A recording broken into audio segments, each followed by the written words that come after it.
Well, greetings again, everyone. It's me, Nick Michalak, and the awesome Steve Frazier. Thank you. The exceptional, remarkable Steve Frazier. well. I appreciate that. But we are doing a commentary for Speed today, the Keanu Reeves film, 1994. Wait, no. It's a Sandy Bullock film. Sandy Bullock film.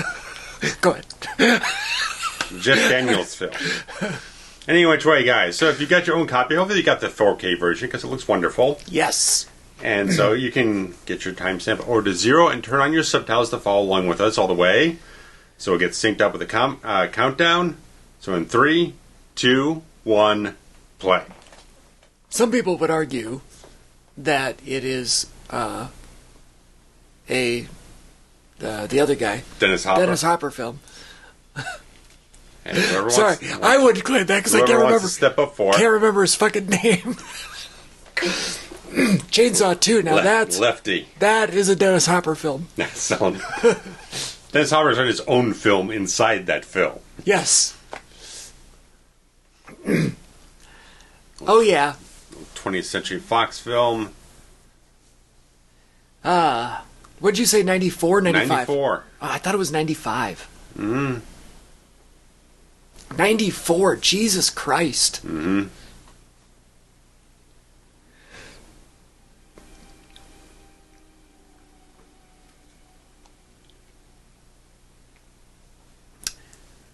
That's nice. This is all a miniature, done with motion control No cameras. shit. Yeah.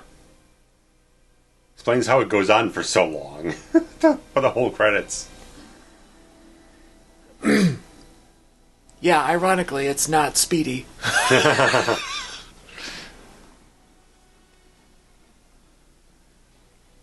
Joe Morton from Terminator 2. Dyson.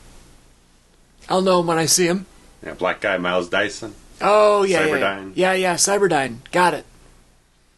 Jack Daniels. Alan Ruck is a name that I know. I can't place his... Cameron Fry from Ferris Bueller is most notable. Who's on Spin City with Michael J. Fox. Okay. Here's a shocking statement. I don't really like Ferris Bueller. I saw that recently. Not a fan. I saw your tweet about right. that recently. Yeah.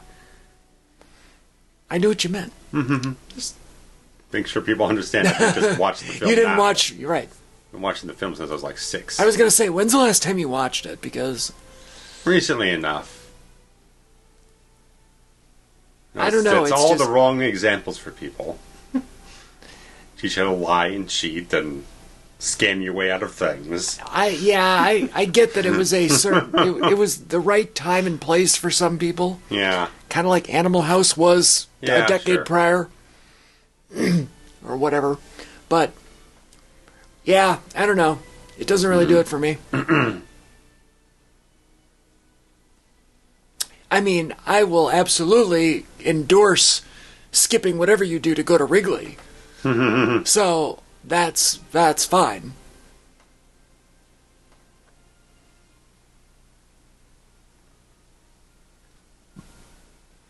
This does go on for a while, doesn't it? It's a little... okay.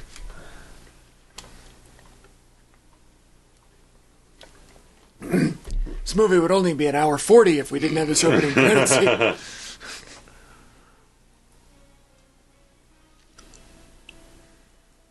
It almost looks like they were trying to be 3D with those... in a way, yeah. Jan de Bont,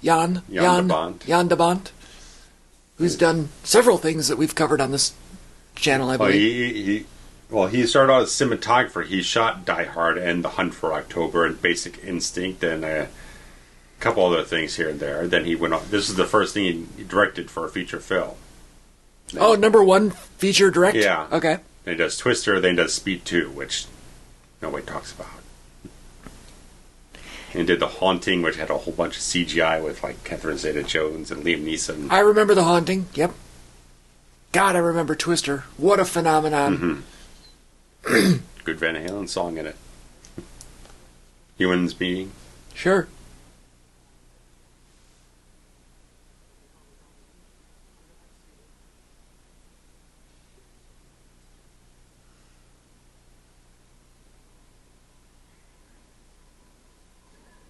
Oh. Right through the ear. Ow.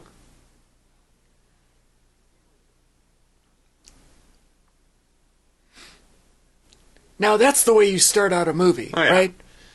Like, that sequence... Set the stakes. That sequence right there of the killing of the guy took about 30 seconds. Yeah. Which was about 4 times longer than the opening credits. Yes. Or shorter, rather. 4 times shorter. Yeah. You watch that and realize, oh, that's why films don't do as many opening title sequences anymore. I mean, that was like Woody Allen-esque, where it's just all the credits at the beginning. Stylistically, it's nice. It just... Right, they could have pared it down a little bit. Just waiting for all those stragglers to get off the concession stand.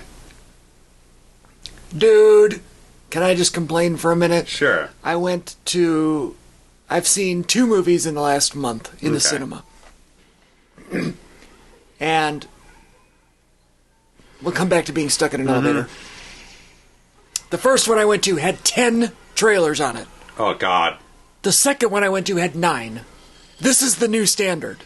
Yeah, I went to see a film, and it's like, I literally had to look the time on a fucking phone. It was like 23 minutes before the film started. That's correct. It's absurd. Absurd. I was going to complain. Okay. If the film wasn't so good, I would have complained. Being stuck in an elevator, that's never happened to me. But then the elevator broke and fell.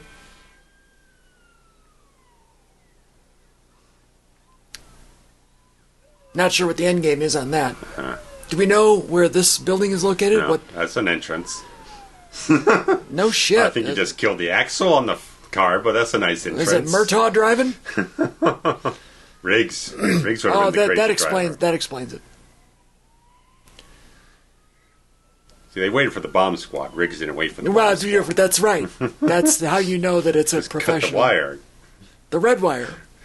Or is it the blue? Maybe it was the green.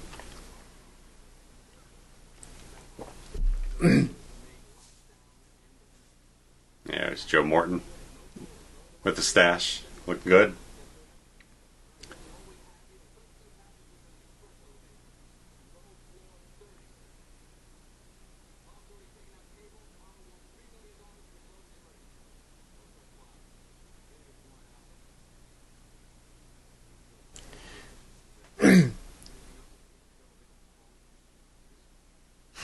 Why? That's a nice line. Why did we cast Jeff or what's his name in this? Which one? How? Who? Where? Keanu or no, the other guy. Jeff Daniels. Jeff Daniels. Oh, I was right. Yeah, I said it and then I questioned myself. Because he's a good actor.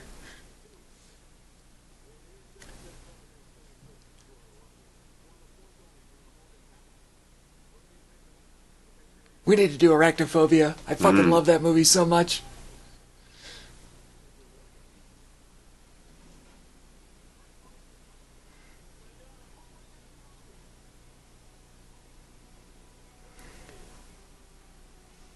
People are still leaving? Like, wouldn't they have evacuated by now? You'd think you would. The guy gave them an hour, and they're down, taking them over half an hour to get there. Yeah, like, why are people still in the building? Big building. Okay. Okay. That's fair. I'll buy that for $1. I'll buy that for $1.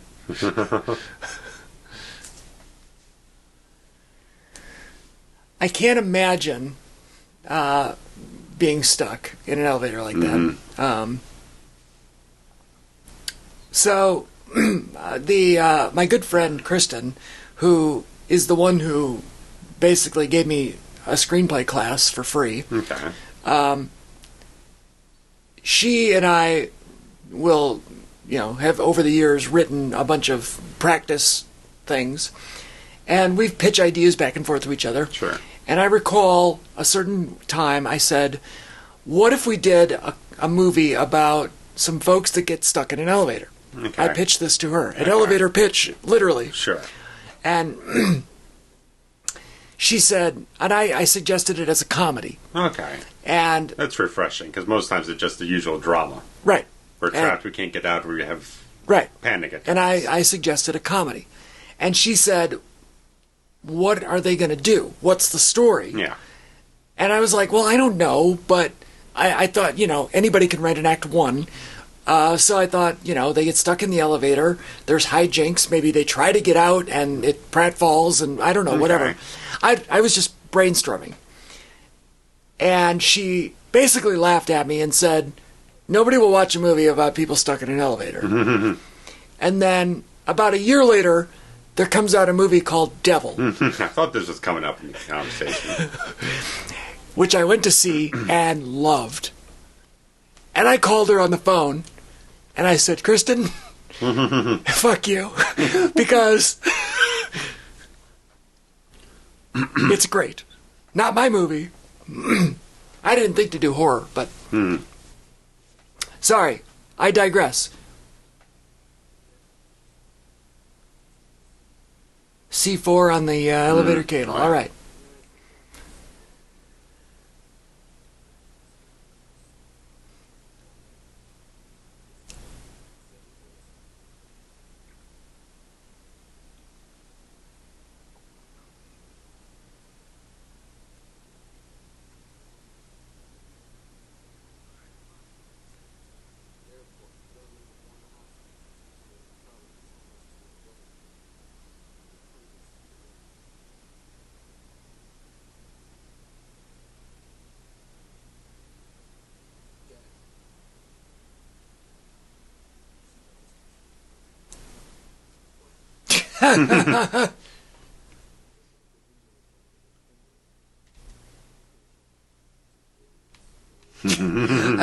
So it is kind of a Morton Riggs. A little bit.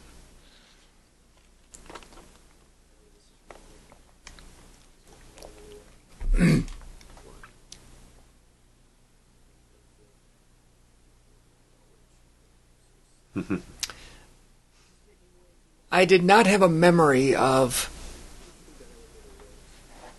Jeff Daniels being the one to say pop quiz. Me neither. But...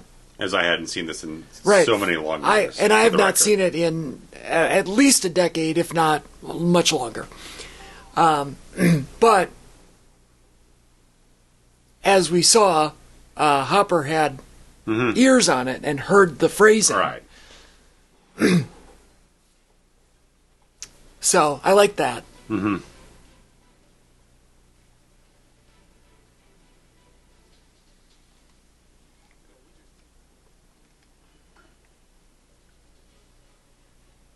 I was so surprised when I was watching this and I was listening to the score on the scene. It's like, because it was done by Mark Mancina, and I knew Bad Boys so well, but Bad Boys came out the year after this. But he uses the exact same theme in Bad Boys that he uses in this. He ripped off his own score. Really? It's like almost verbatim, the exact same thing, that kind of percussive. Yeah. It's like, I like that score. I love it, like that theme and everything. Now I got like, oh, well. Would they Composers do that quite often. I'm sure. Certain ones do.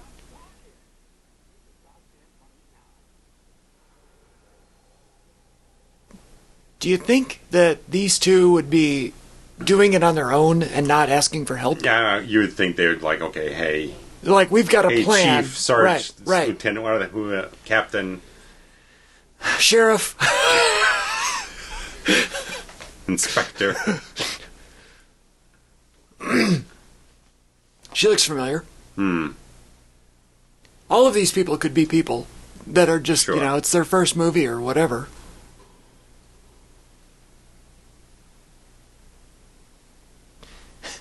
He's so disgruntled or I don't know what there's a weird Concerned. reaction. Yeah. It was this... Worried that it's not going to go to plan.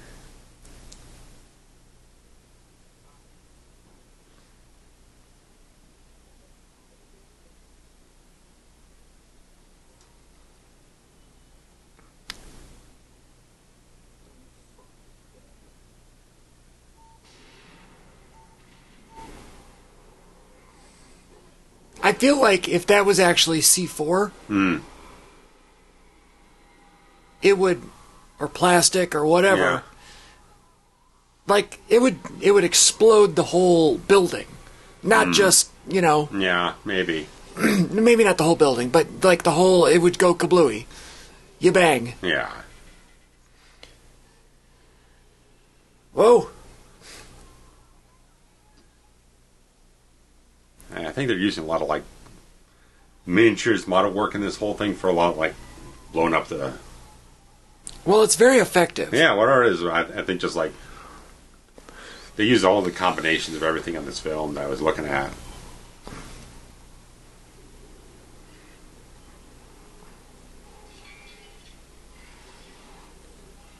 But that's pretty incredible. Oh, yeah. This whole thing. Oh yeah. I have such a memory. Now, I swore it was 95, not 94. But when this movie came out, it was, at that point in my life, like my favorite, the best movie I'd ever seen. I'm 14. It's, I was right place, right time for this. Yeah. I remember the theater I saw it in. I mean, you can feel so much with this thing. You can feel like this is right after like T2, same era as like Die Hard with a Vengeance. That 90s action movie style, where it's Sure. really high quality, really sharp type of stuff, great effects work. And I Great really, stunts. really appreciate that they went out of the chute with, Yeah. like, The Peril. right, like the situation, bad guy, Establish the heroes, what they do, how good they're doing it. right, all of it. Like, Cool heads under pressure stuff. yeah, that looks like a miniature, but that's okay.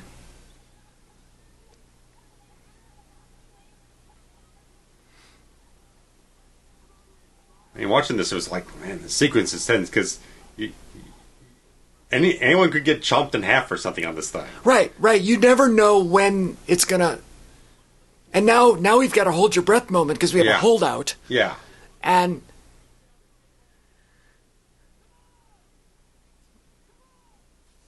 she hesitates. Mm-hmm.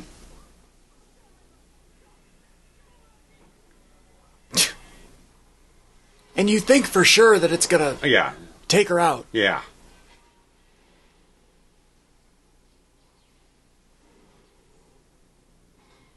And Good it's work, man. so well done. Yeah.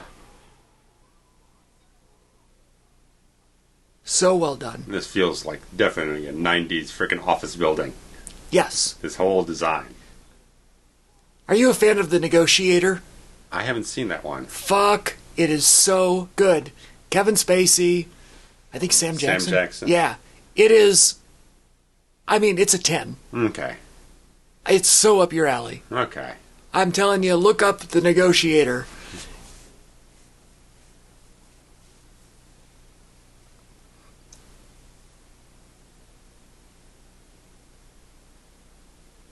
I'm going to have to go home and watch it. Tomorrow. I'm going to watch it tomorrow.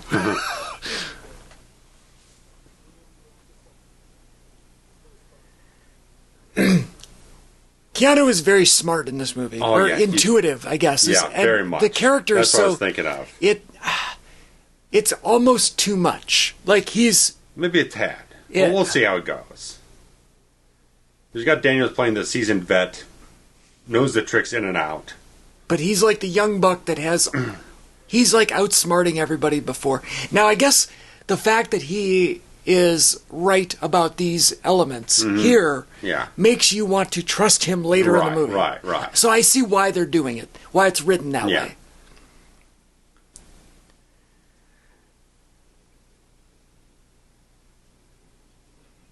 Let's say that we've not seen a trailer for this movie. We're Sure. going in completely blind. Who's our main character? I'd say it's Keanu. He's giving me kind of like the most forward. He's kind of driving on, not so much the story, but he's kind of driving Well, yeah. Again, that intuitive sensibility. He's kind of reading more into the situation. He's like leading the charge almost. Okay. Yeah. I agree. Yeah. I was just throwing it out there. No problem. I like to look at things, from from that lens, so to speak.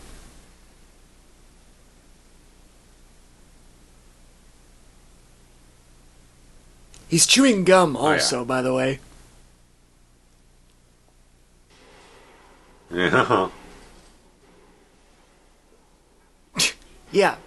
Better get out of the way there, guys. One wrong move and you lose your nuts.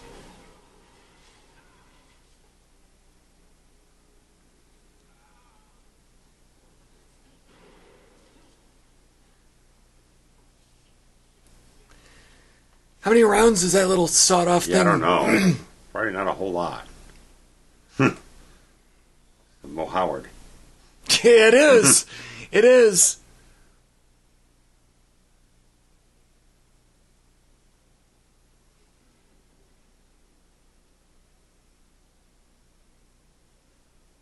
He certainly does have a lot of shot. He's fired off, I don't know, I shot him 6 times. At least.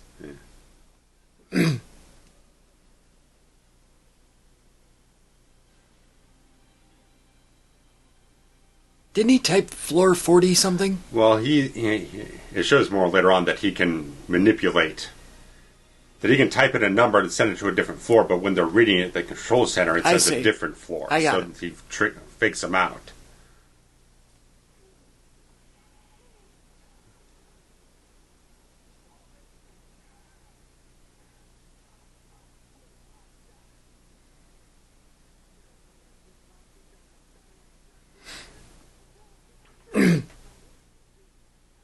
Shoot the hostage.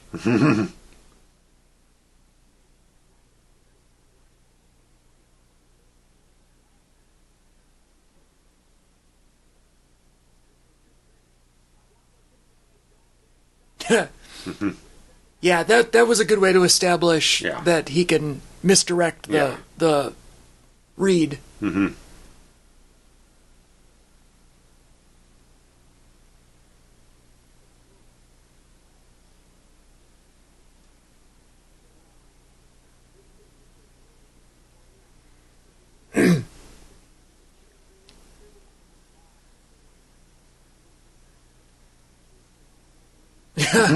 That's a good line.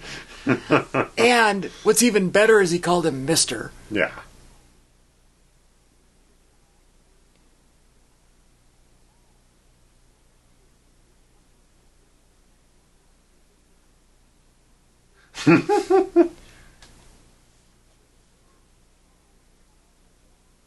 This is how do you feel about the low angle on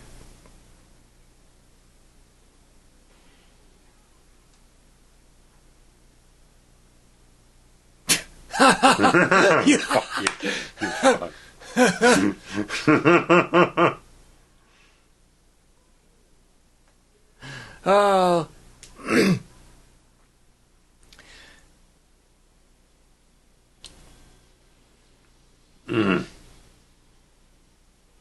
Well done. Chunks of granite. Yeah. That'll give you a negative attitude, as Gorilla Monsoon used to say. Although he usually said that about a nut shot. Huh? I feel like they would be instantly promoted to... Yeah, I don't know what, but... Wherever they're going. Yeah.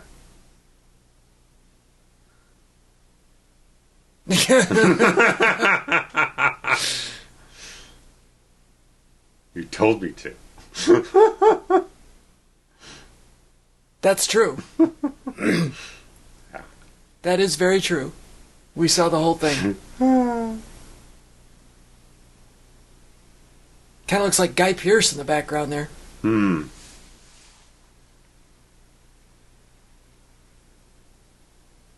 The one standing immediately behind the gentleman talking. Hmm. I didn't catch it. I don't think it was, No, I don't think so at all. but it looked just like him. Oh yeah, that's great. Yeah.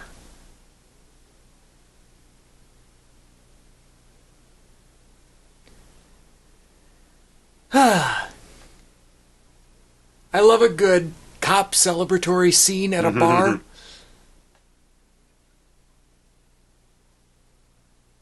What did you do? You didn't do shit. You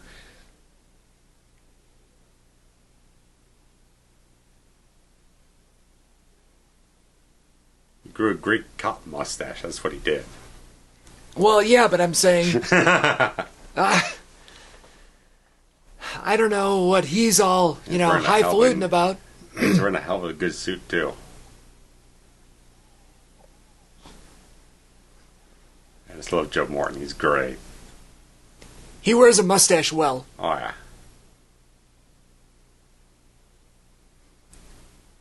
I was reading it. They were casting someone else for the role. I don't remember who the hell it was, but I guess whoever it was fell out, and because James Cameron was making True Lies with 20th Century Fox at the same time, and he recommended Joe Morton for the role.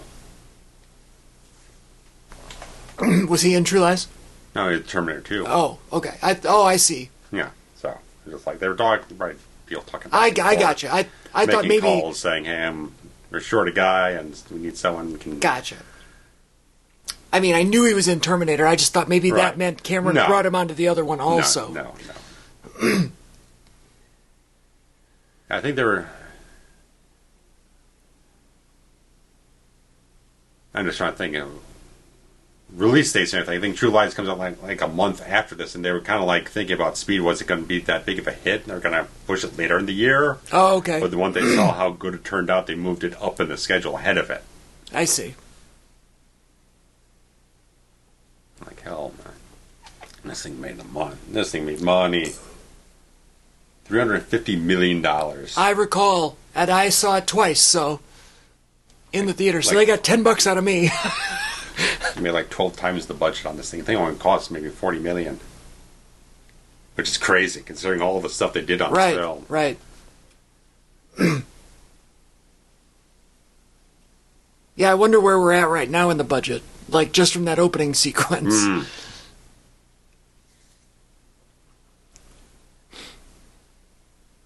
Oh yeah.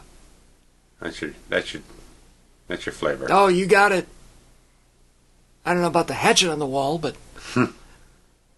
unless it's a fireman-owned. He's got the windmill. What's with the guy on the right there? What's his deal? Looks like a Tom Sizemore stand-in or something. Greg Valentine. Maybe? Yeah, well, somebody, yeah. But he's dressed bad. Yeah. And what's Beefcake. Yeah, what's he doing back there?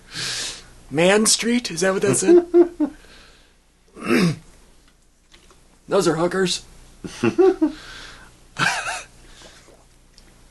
just Los Angeles. Oh, well, that could be.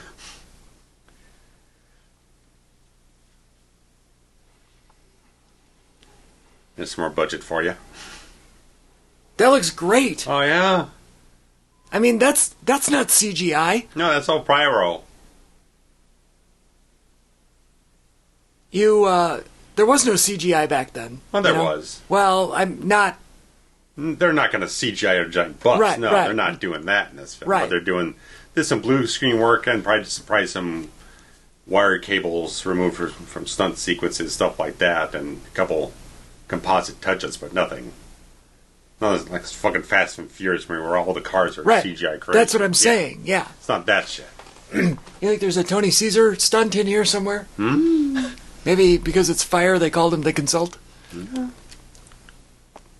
We've been working on New Nightmare right now. Sure. Unless it was already done.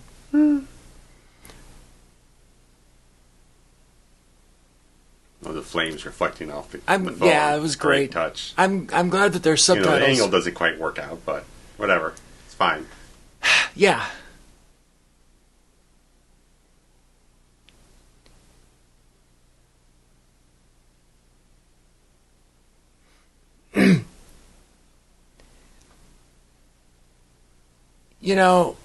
I really, really miss this style of filmmaking where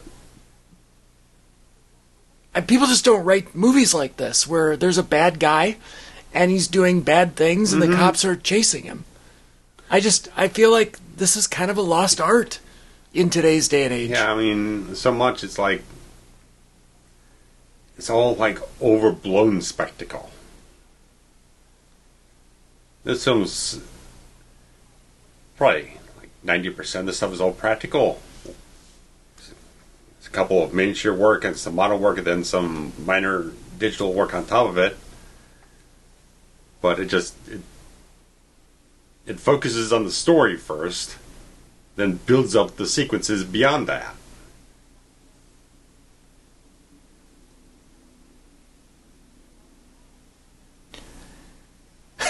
Now, this is a movie, unlike the one that we covered recently, where you can list rules, but they're rules not as a meta, Yeah. Wink and a nod. Yeah.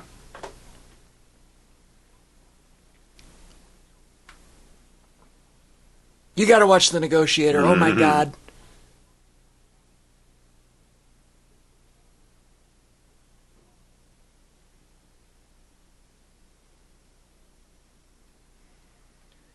Your coffee's on top of the truck. No, I didn't even notice that. Your coffee! Oh, Muscle Guy's got a fanny pack. That's 90s as hell. If you're a pro wrestler, it's 2022.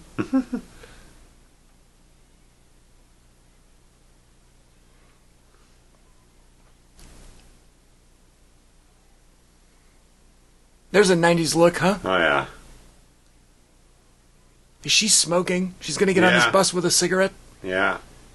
And by the way, that cup is empty because you don't run with a cup of coffee. Splashing all over the place. Yeah. As someone who has held thousands of cups of coffee.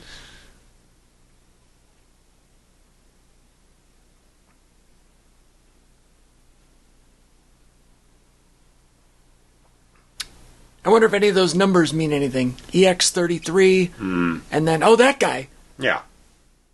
What the hell's his name? Alan Ruck. That's it. That's Ruck. We knew. Yeah. I knew him. He is on Succession. Okay. The best show on TV right now, other than Better Call Saul.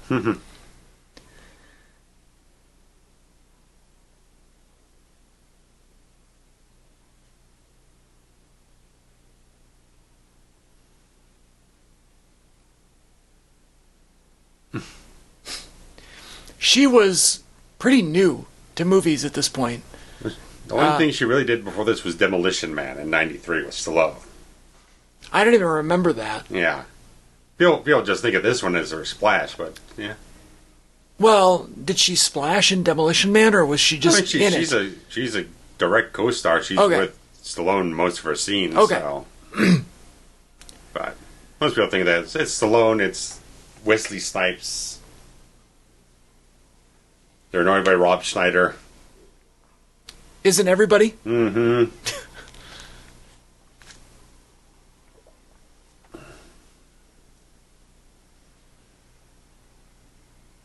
That 25-25, I wonder if that means anything. You know how the production people 25 plus 25 equals 50. The bus can't go below 50. There you go. That's the villain being cute.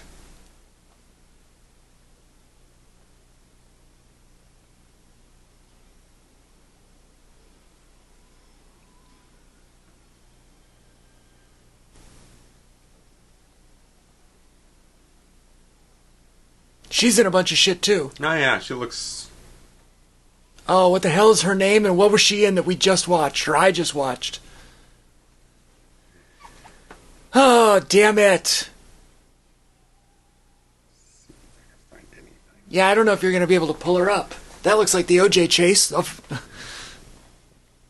Yeah, this came out right about the same time that happened. What was the release date on this? Give me a second. June 10th, 94. That was my birthday!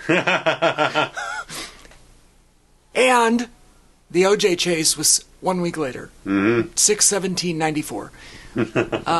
If anybody out there is a sports fan or a fan of anything, look up the 30 for 30 ESPN documentary. It was one of the very first ones that was ever made. And the title of it is 6/17/94. It's the date. And it's that whole day from start to finish in nothing but news clips and sports interviews. There's like 37 things that all happen on the same day, including the OJ Bronco chase.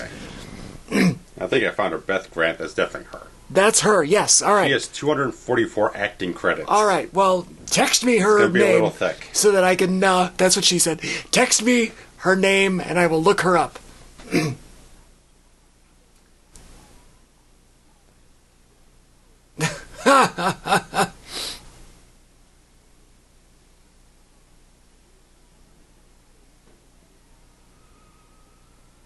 Toon Man.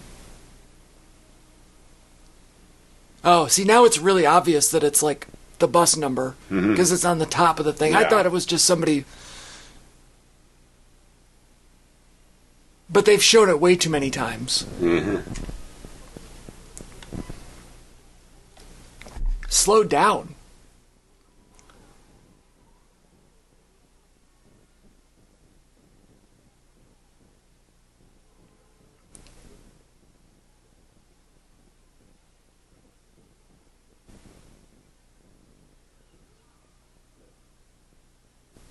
Now, Toon Man. wouldn't it be nice for him to say, "I'm a cop. I need to get to that bus"?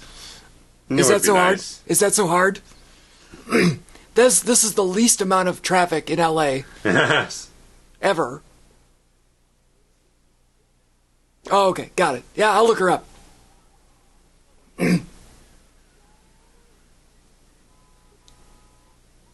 If anybody actually cares, I will put in the comments section below why I know this woman and there's something that I watch regularly that she's in. Movie, I don't know, something. Armed. I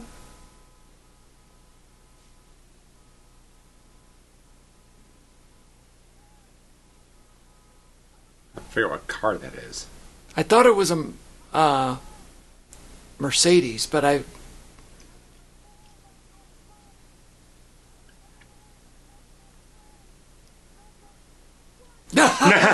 Great. That's so good.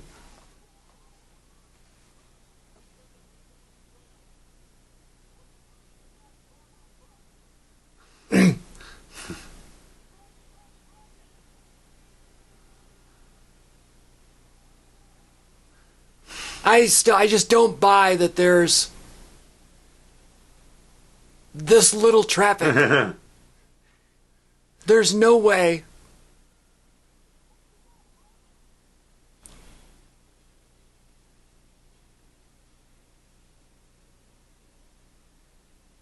No, don't do that. Don't do that.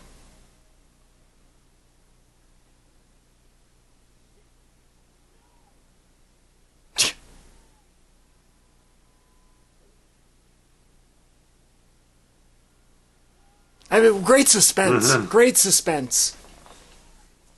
Granted, if you watch the trailer, you know that it's not going to blow up now. Yeah. So, that's why I hate trailers. Mm-hmm.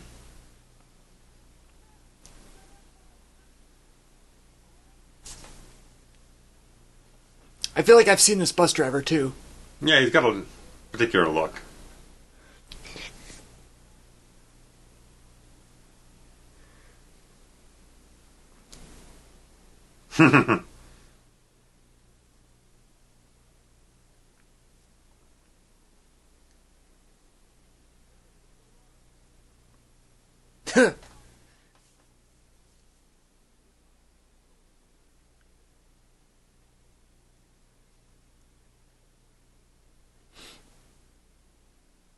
On the bus, you dummy. This guy, I want to get the fuck out of here. Toon Man here has been in a bunch of stuff too. Oh yeah.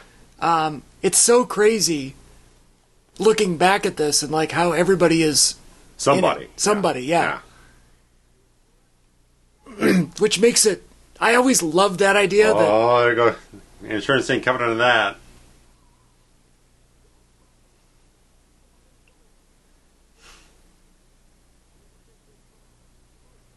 Get the phone. You already wrecked my car. What the hell? I care about the phone. What a great sequence. Oh, yeah. What a great sequence. And Alan Ruck just taking photos. Oh, Christ. Yeah, she's looking more and more familiar. Fuck all. Almost like the same character of some sort. Yeah. Ow! Oh my God, that would hurt so bad. Keanu did that himself. Did he really? He did most of his own stunts in the whole film. He's awesome. I bet he didn't do that one. Well, he wasn't in there. I'll just stay here for a while. It's fine. Yeah, exactly. I ain't in no rush now, man. Yeah, she plays either somebody that's crazy or... You gonna look? I gotta try something. All right. I know. This is out of control. It's gonna drive the crap out of us.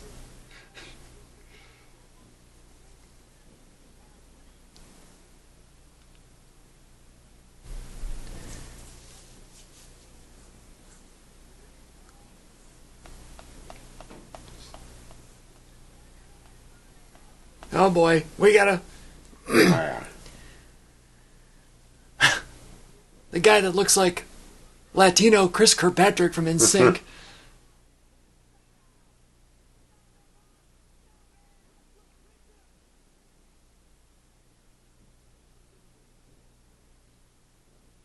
Keanu is a very underrated actor, in my opinion. Yes. I don't know what he was in before this. Nothing jumps out at me. Well, we did Point Break that came up before this. Right. We did both Bill and Ted movies before. Oh, the Bill and Ted's, right. Point Break to me is like a cult class. Like, that wasn't mainstream. And Bill and Ted, yes, though. He wasn't cast to his strengths in Dracula, though, so he was kind of put in there by the studio because they said, we need something hot and, hot and hip and everything. We shot the driver. Another layer of stakes, right? But he went on this run, pre-Matrix. Yeah. That, like this mid-90s run, and I guess even in between the Matrix and the sequels. The sequels are where his career, like, ended, kind of, because he took a back-end deal on those movies and made, I mean, tens of millions of dollars. Probably, yes. If not more. He's like one of the most rich, like profitable actors of all time. It's because like him, of it. Tom Cruise, and probably Dwayne Johnson. Right. Like he was like the first one to make like significant bank off of the back end of the movies. Yeah. Because he dialed into that and said for Matrix 2 and 3, he wanted a piece. Yeah. So each of those movies made like $500 million. Something like that. And the second, because Matrix Reloaded, the second film, dethroned Beverly Hills Cop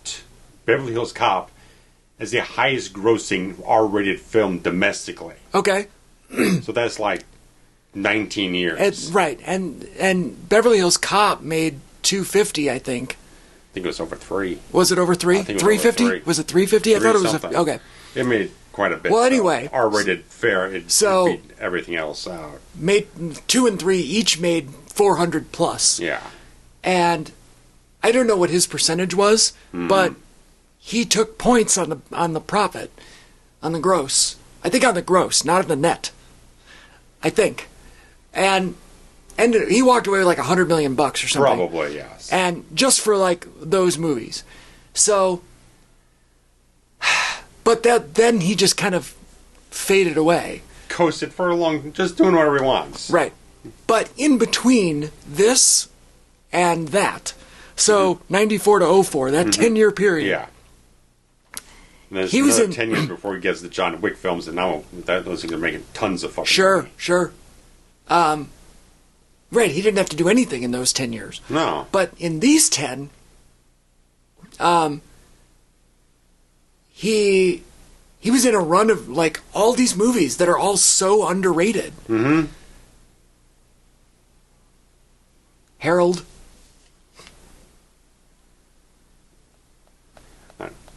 Oh, this lady, man, I don't remember her from any of this stuff. She was in, like, Child's Play 2. And a couple of things.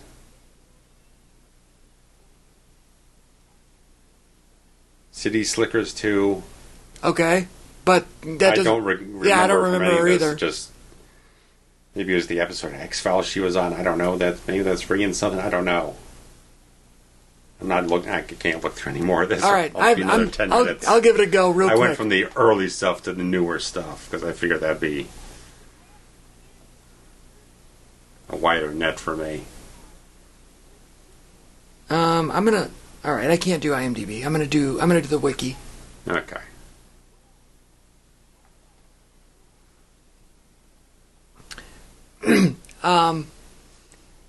How terrifying would it be? All right. To be hanging out underneath the damn thing. Yeah. Yeah. Hit a pothole. Yeah.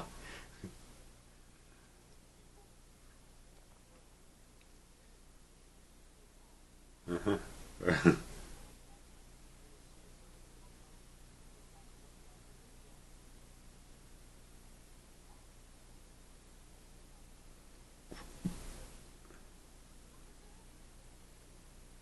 Does that mean something? I feel like it does. I don't remember. Well, it's going to All right. first off come off as like it's a very amateurish thing to do. Yeah. So they kind of start reading into like it's probably some kind of clue that he's egging them on to something. Right. Right.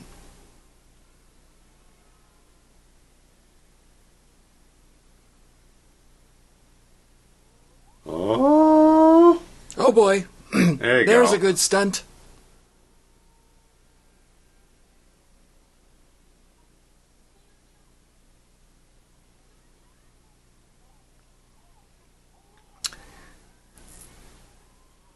Well,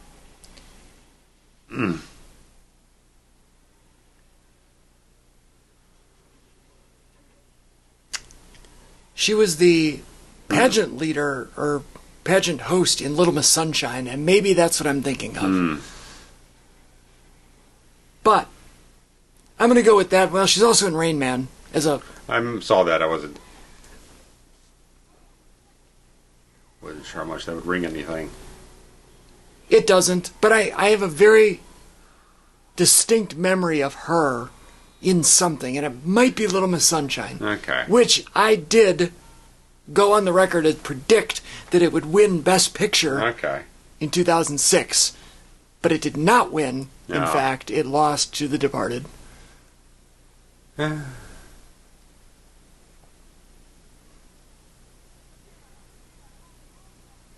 Was he watching the Raiders 49ers? Is that what that was? Probably. It looked like the right colors.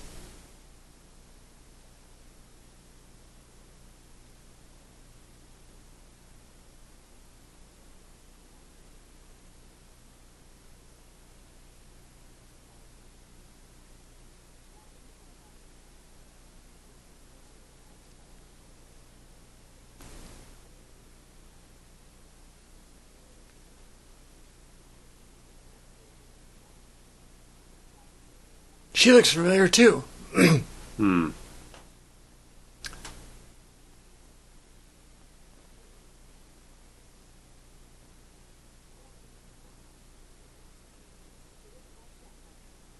No. Cops.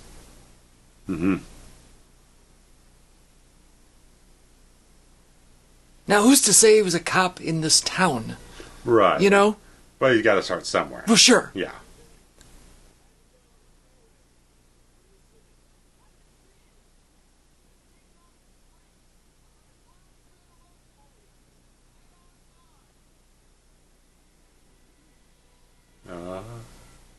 Uh-oh.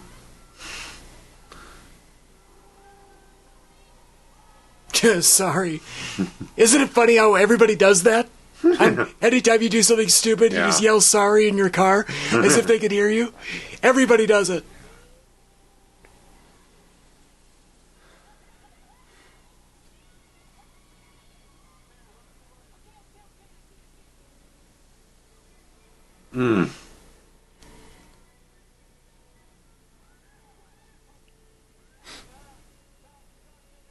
I wonder how they outfit this whole freaking bus for the stunts and all that type of shit. Right. How many buses did they have to use? Like, I imagine that there were at least 3 different buses. I mean, I know there's... Plus the one they blew up. Yeah. I know when they do the big jump, they had to put, like, these super high-end freaking shocks in it so it didn't freaking obliterate itself on landing. Well, yeah, because buses aren't meant to... No, nothing is meant to do that. These aren't designed for that type of shit. No, at all.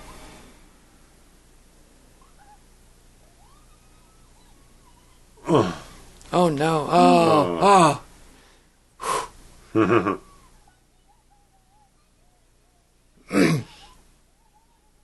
No, baby. No, baby.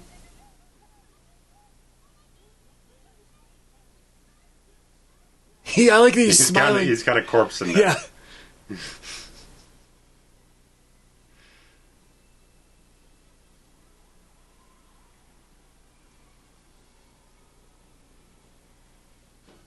And not when you're doing these wide shots, but usually whenever they're doing stuff like inside the cab, they've got an actual guy on top of the freaking bus. Oh, really? It. Really? Yeah. And when they do the big jump later on, they have this entire suspension rig inside of it where the guy's doing it from the inside. So that means there's 3 buses right there. Probably at least a hero bus plus the drivable one from up top, and plus the stunt bus from the inside. Probably, yeah. So yeah. that tells me that there's at least one more. There's probably at least one more for it to go kablooey. Right. So, isn't that nuts? I love thinking about stuff like that. Wild. Imagine their gas budget on this thing. Oh, well, this thing's taking diesel? Yeah, but even back then, diesel was probably only $2. Yeah. Imagine if they made it today. No. Half the budget. Yeah, there you go. Gone in the tank. I think I got it. The lady on the bus was recently on the show Goliath with Billy Bob Thornton. Okay. On Prime. It is a tremendous show. And that was what I've seen her in most recently. Okay.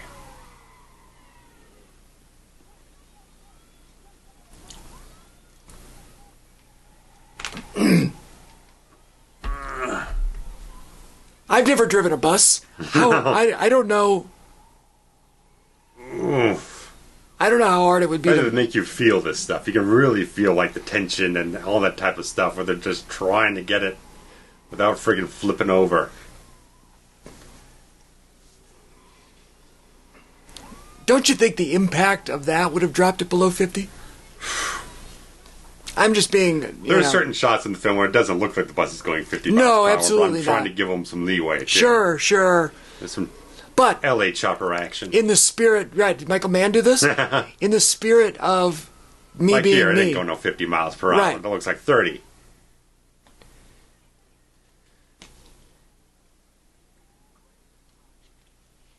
It's funny because his character on Succession is very similar to this one. Okay.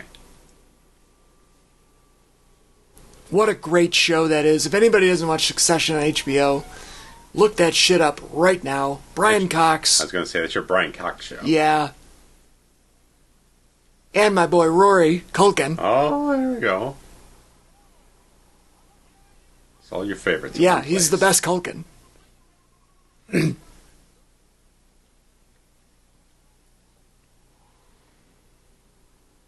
That feels like 50. It's so weird that, like, 1 week after this debuted, was the OJ Bronco, where the police literally shut down the highway. Yeah. All the way out to the middle of freaking, where the fuck it was. Yeah. Brentwood, right? Brentwood, the mansion out there. Yeah. Al Cowling driving the the fucking Bronco. Yeah.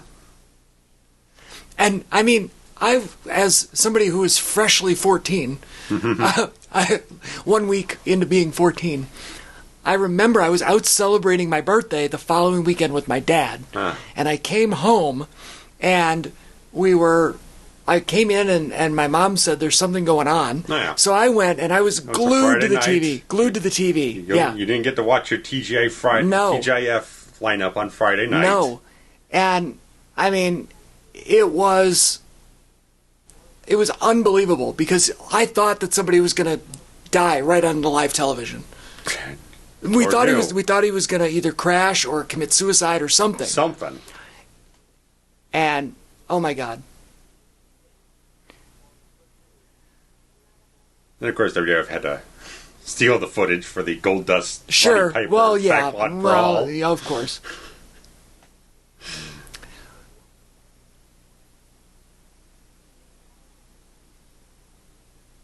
Had he lost the thumb in the elevator? Because no, I thought he was already. He already did, but because they encountered him and he was in the freaking. You already saw that he was without the thumb and scarred and everything. But I thought we didn't see that till after the elevator. Well, I don't know, but it's the fact he was already that way when it started. Okay, I didn't think so, but thank you for clarifying.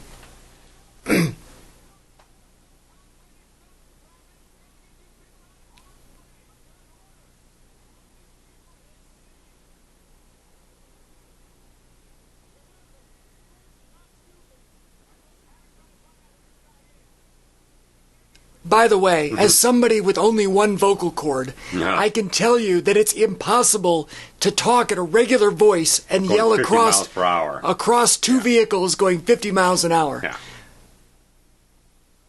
There's a similar thing in Point Break when they're doing the skydiving. Right. You can't just shit. talk. You can't just talk.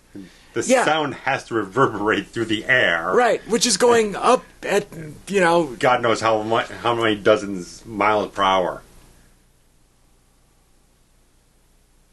Free fall is like 9 point something meters per second squared. Probably. It's been 20 years. Almost 25.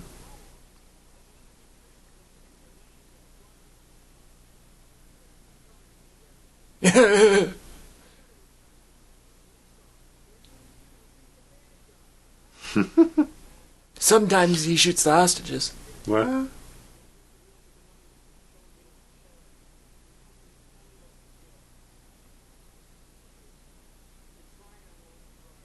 Is that,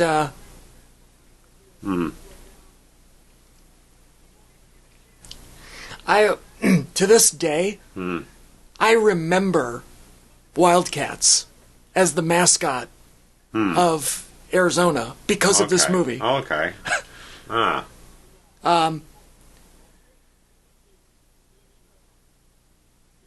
was I just going to say? Damn it! I don't remember.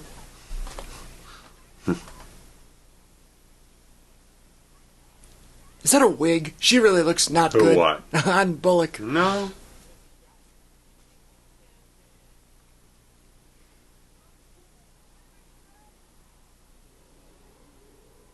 What difference does it make if she wants to swerve a little? All I can think of is maybe my favorite episode or favorite scene from Seinfeld, where Kramer ends up driving the bus. And he's telling the story of driving the bus. and Jerry says, "You kept making all the stops?" And he says, "They kept ringing the bell." Oh my God. Seinfeld's my favorite show of all time.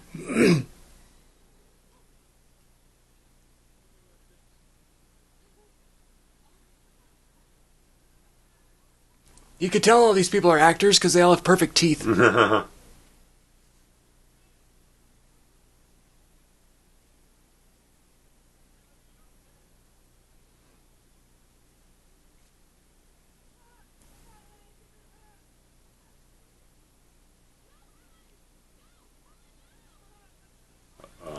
I wouldn't do that, Helen.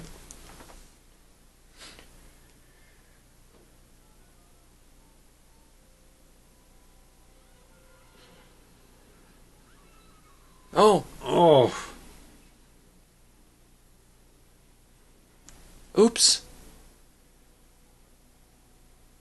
Yeah, you shouldn't have done that, Helen.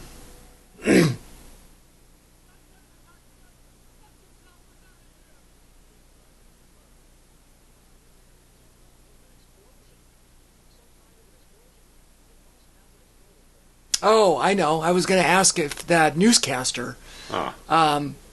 It looked like, who's the one that's married to Maury Povich? The Asian lady. Connie Chung? Connie maybe? Chung, yeah. It looked like Connie Chung on the TV. But I don't know if they actually got real newscasters or if it was just somebody that looked like her. 50-50 about that. Sometimes they do, sometimes they don't. That guy's right out of 1994. That other lady was right out of 1954.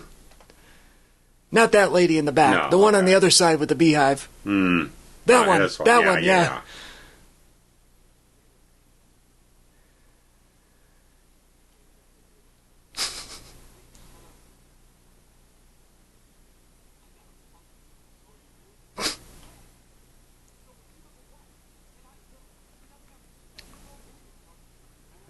It's such a good beat to have that character.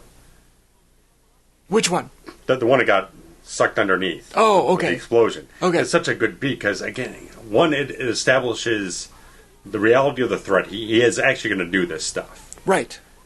It's not a fake out or anything like that. He's got this thing armed and he's got it trapped for anything that you're going to do against him. And then it gives all these other characters something else to just react to a situation somehow.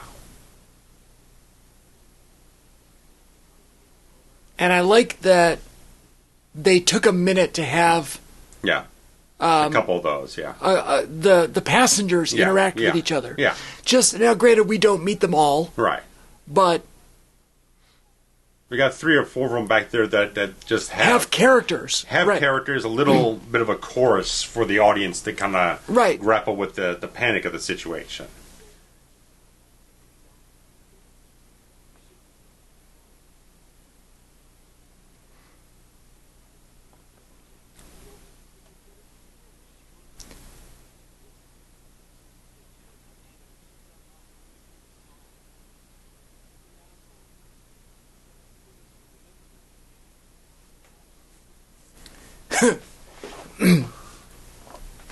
Did you see the movie Gravity?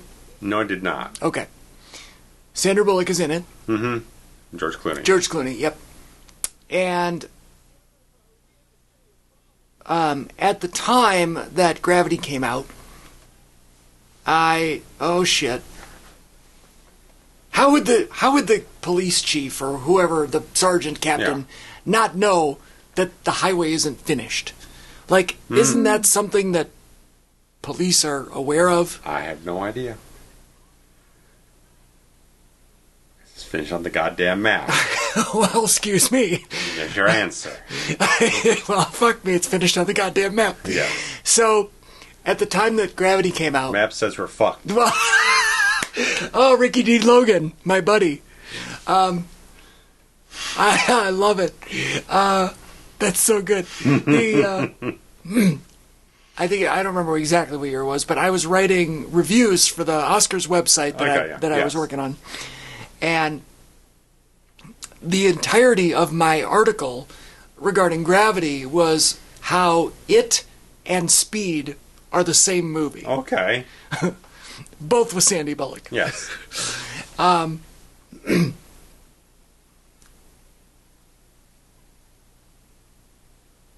Obviously, different setting, but ultimately the different premise as well. But when you break down the action and the peril, so to speak, they feel very, very similar. Okay. You still have it online? It's somewhere. I will find it, and I will figure it out a way to post it.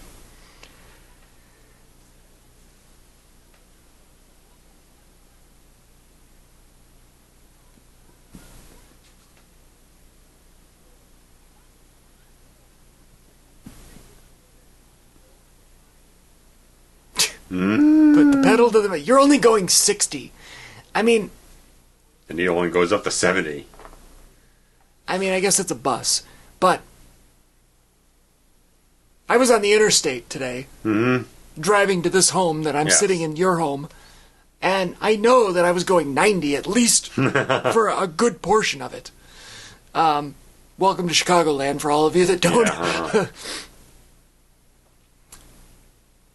The speed limit on the main interstate is 70, which means that everyone is going a minimum of 80.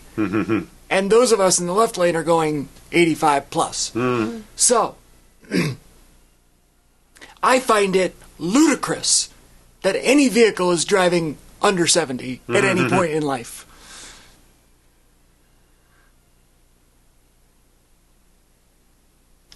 I get behind someone on the freaking freeway and they're doing like 55. Like, why are you even on the interstate? Why are you on the freeway at all? Just get on the regular side roads.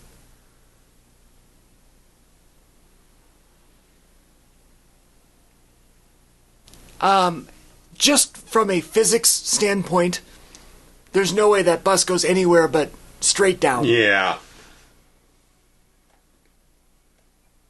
Like, it might go... Obviously, it's going fast, so it will go out. But the nose of that bus is going to hit head-on to the lower part of the... Because... if it's going up on an incline, isn't it reasonable to think that the other side is also still inclining? And also, what kind of highway is finished on the other side but is open in the middle? Right. And how did it launch? Oh. What did you hit that made it go up?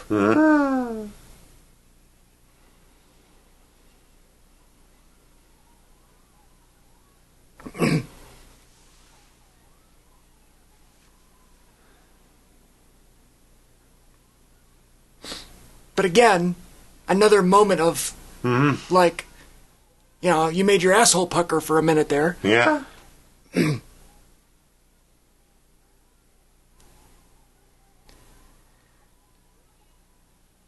mean, the screenplay is so good because it always has the next thing planned out. What's the next threat, the next piece of peril? They're not just like constantly just dealing with, we got to keep going 50. And don't just let it linger there. We've got to get the bus driver off because he's bleeding to death. And then the lady tries to get off when she's not supposed to, and that creates emotional turmoil. And then we got the gap. A wrinkle of the, yeah. Now, I will say, I looked down at the clock here, and right as we sit, we're at about 107-ish, 107, 108. So we're past the midpoint. And then I thought, well, did we miss it? Like, was there a moment? Maybe it was when the woman blew up. That's what I'm thinking. That the objective still remains. Yeah. But you further reinforce the threat. The stakes, right. Yeah.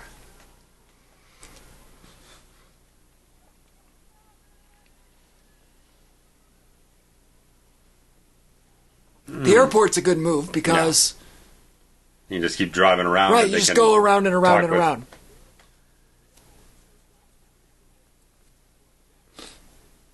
And just tell air control, clear the runway.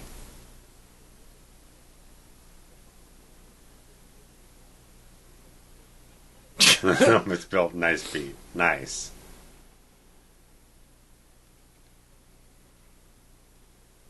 Great shot of the plane. Oh, yeah. The bus. I wonder how many takes they did on that. Because they had I read something about it. I don't know. They had to time it just right. There's a mountain of fucking trivia on this thing on IMDb. I ain't going to be able to look that up. Now, but granted, they had to do quite a few. Granted, planes take off every, 2 minutes or something. Yeah. Maybe even quicker. Right. So, like, it takes longer to get the bus back on the mark. You're not just going to say, hey, can't you just park the plane back down and circle back around in about 3 minutes? We're going to go again. Right. And then the next one in line isn't necessarily a big one like that. No. It's a little two-seater. Yeah, it might be some little private jet or something. Plane,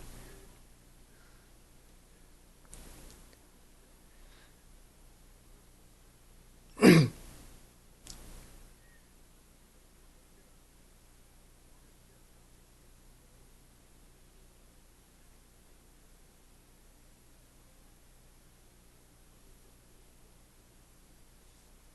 Why doesn't he not hold it to his other ear? Yeah, I don't know. Like, I get that his other hand doesn't have an opposable thumb, but... Keeps going that way. And... It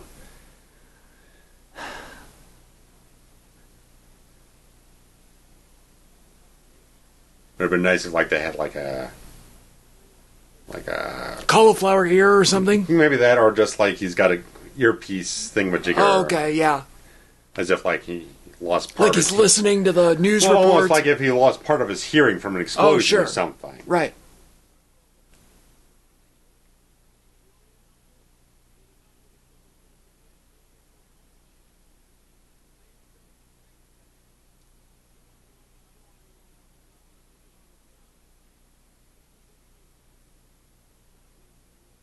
That's true. Mm-hmm.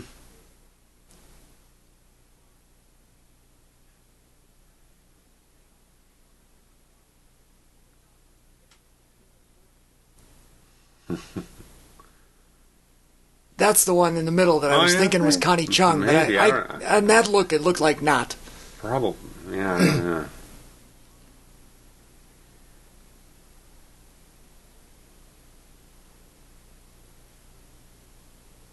Not if you run out of gas.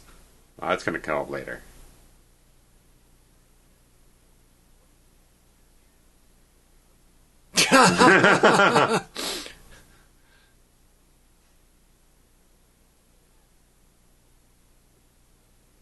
You know what's crazy is, I made that big stink about it being a Sandy Bullock film. Mm-hmm. She's really a minor character in this. She's the leading female. Right. But it's the Keanu Reeves show. Yeah. And, I guess I false remembered them being equals. They're not equals. By the time we get past the bus, it gets a little bit more equaled out. When you're removing all the other passengers, you can just be more focused on the viewer. Can I complain for a minute about California and using the word "the" in front of all their highways? Because nowhere else in America do they call it the 105 or the 10 or the 57 right. So in nowhere else. Yeah. But in LA, they'll say you take the 101 freeway and then you get off on the 10 and then the it's weird. And it goes like it makes sense because you've heard it. Right. But when you say apply it to anything else, it's like that sounds weird. Right. And I don't know. At least here we have different names: the Dan Ryan, the Eisenhower. Sure, stuff like all that. of the Chicago ones are renamed. Pronouns. They're named after people. Right. So the one that I was driving 90 on is suck too. The one that I was driving 90 on is the Jane Addams, which turns into the Kennedy, but not as in John F. Kennedy, but not until you pass O'Hare Airport and you go into downtown. Mm-hmm. Then it's the Kennedy. Same road, two different names. But both of them are better than the 90. Yes. And Keanu's doing this stunt to himself. That is insane. It's insane.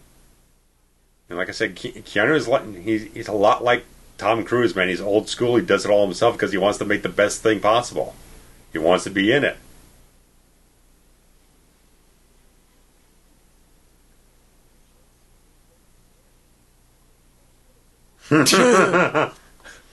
So sharp, man. Dialogue's so sharp.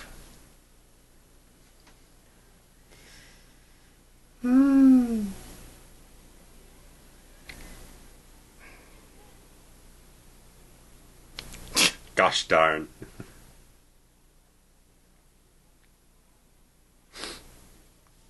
Oh, it's the red wire, green wire. Son of a bitch.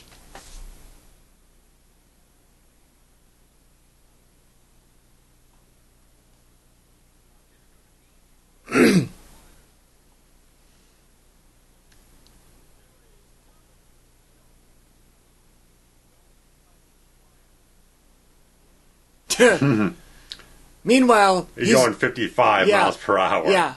On a freaking wheeled sled or something. And he's just got this tool in his pocket? Yeah. I mean... Well, he's got all the... So he got the vest on and everything.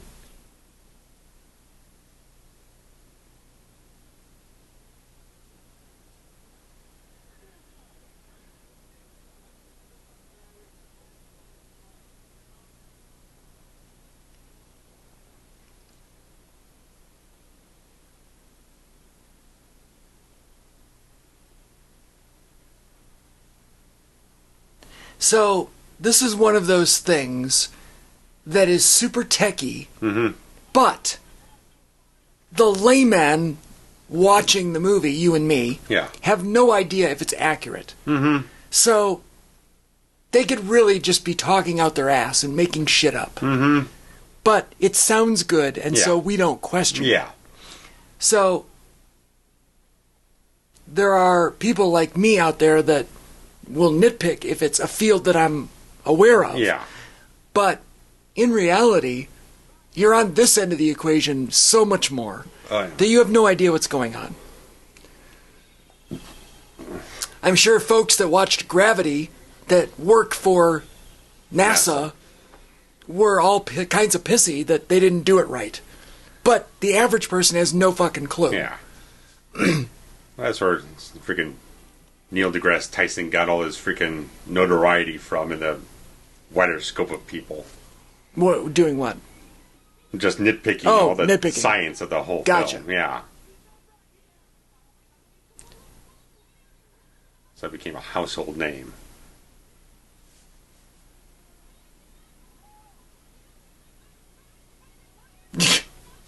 She's so good.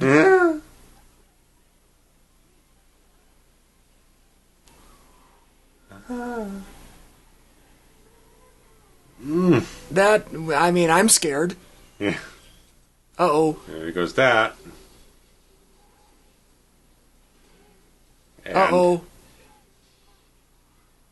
Uh-oh.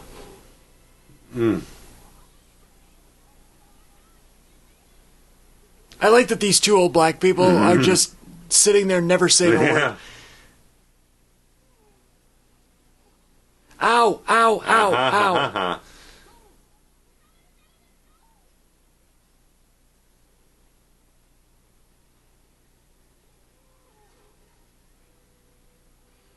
Ow, oh my God, I can't even imagine. The road rash. Oh, God. Just even touching your heel would disintegrate your shoe. Or kick it off, you know? Yeah.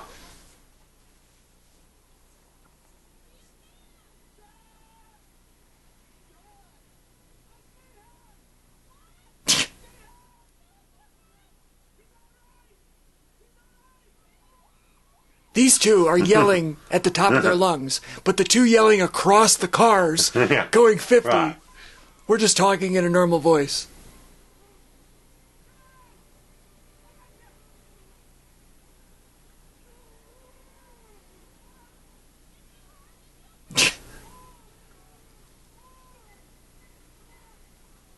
It's so good that they had a woman character driving the bus.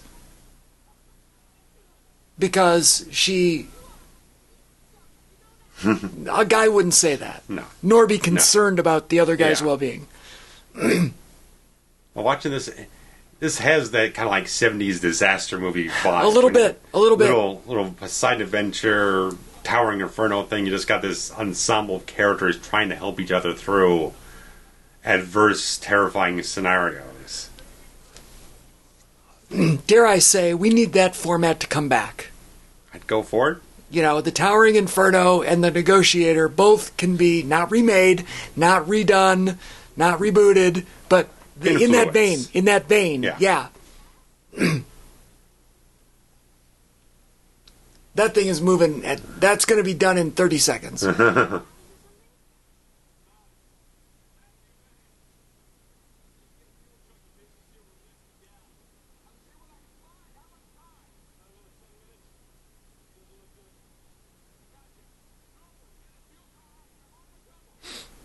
They're at the airport. How hard? Well, I guess that's rocket fuel, so that's jet fuel. Yeah, not rocket, jet.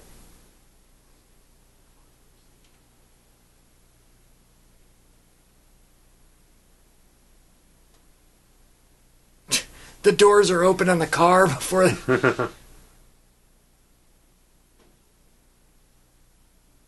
And this is Hopper's house that they're all converging on.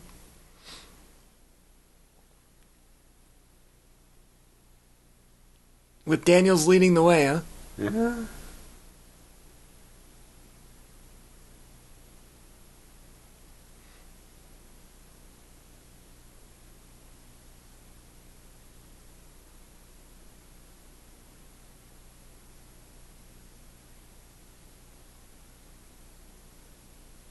I like the no music. Yeah. Creates a lot of tension. Nice and silent, yeah.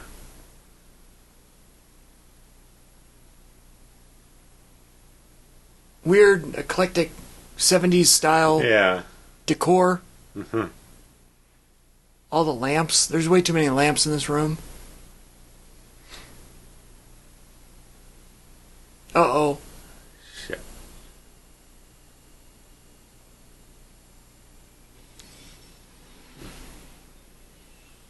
Awesome. I mean, just gut-wrenching, right? Oh, yeah. The emotion in this movie is so good.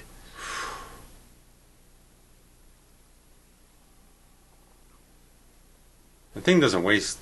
There's not a moment wasted either. It's very right to the point, efficient about everything.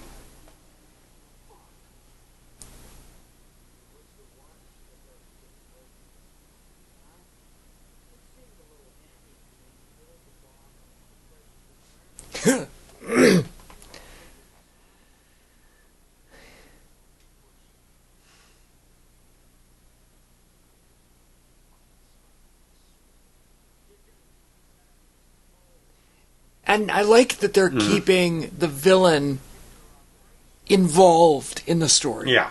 Like, there isn't this setup and then you just never see him again. Yeah. And it's a phantom. Yeah. Like, yeah. even with the old gal getting blown off the ledge, you know, to keep the threat alive, their interactions are, you know, they really propel the characters. Oh, yeah.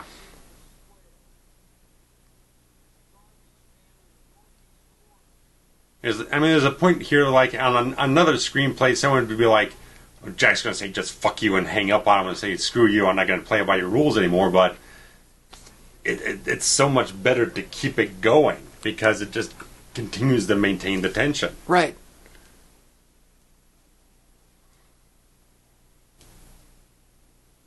This is it, yeah.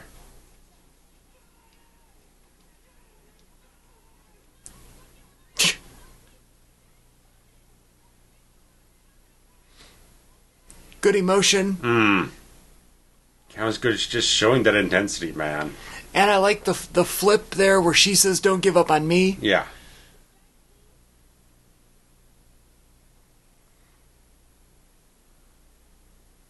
Look at the road. Look at the road. God, that's one thing that drives me nuts. Oh, yeah, in films. In every movie. Every movie. And she's got to talk him down. Yeah, that's a nice He's touch. despair now. He's like, fuck. I love they're holding hands. Yeah. The caution sign is very good. Well framed. Well framed. There we go.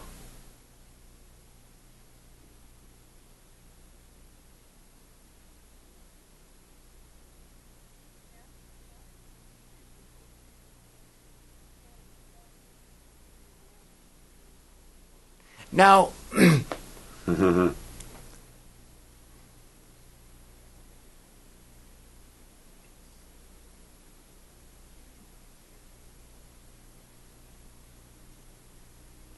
yeah, like I was saying, to this day, I remember that when I hear the word Wildcat, I think of this movie. Mm-hmm.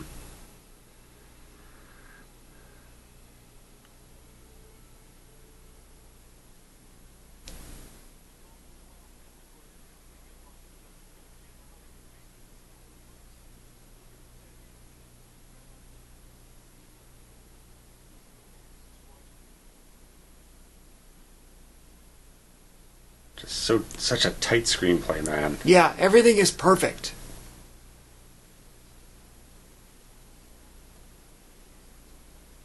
Nothing would be worse than calling a film speed and having it being lethargic. Right, right. Like the pacing is what you're saying. Yeah. Having things meander around and not really go anywhere. Well done, Mr. Bont. He's got a little scar on the right side of his neck, too. Oh, good. There's some horrors there in the back.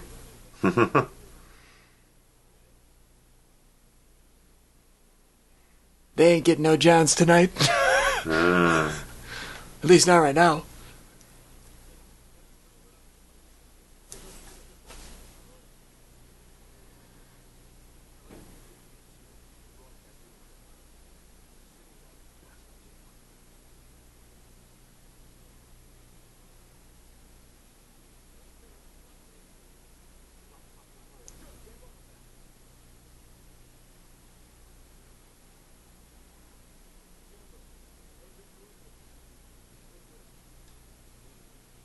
He's good, man. I like this guy. Yeah. And it's a very believable character. Oh, yeah. Like, it's not over the top. Mm-hmm. Got the heart in the right place. Yeah.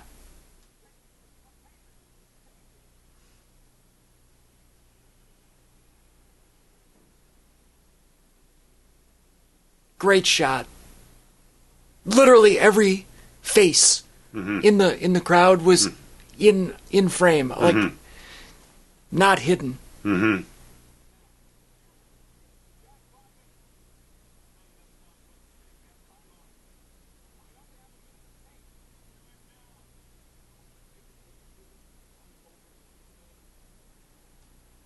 Very smart. Very smart.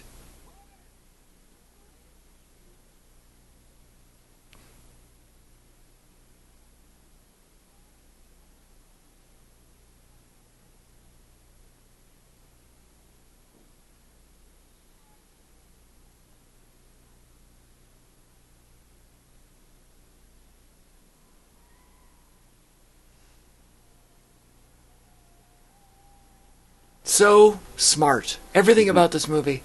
Damn it, if I wasn't just blown out of my seat in 1994.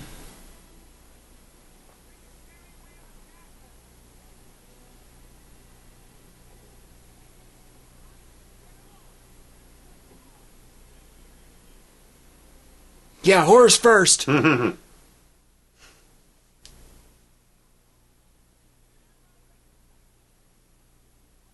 I like that they just built a little bridge. Mm-hmm.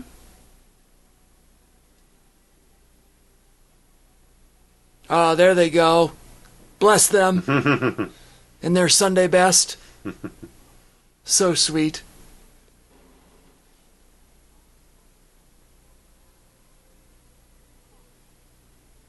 It's fine, lady. Just, there you go.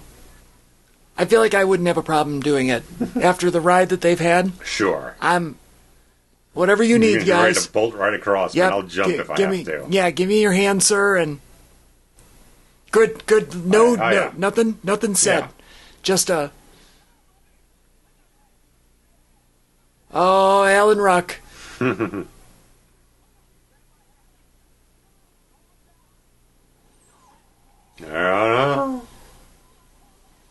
Oh boy. Another good round of. Oh shit. Yeah. Another good little twist, right? Yeah.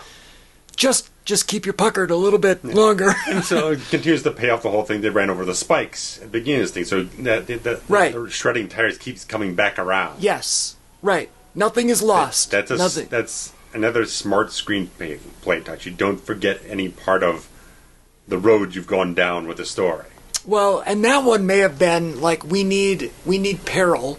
How do we We create need a peril? wild card element. Right. Okay, so it blows a tire. Why would it blow a tire? You got to work backwards. Yeah.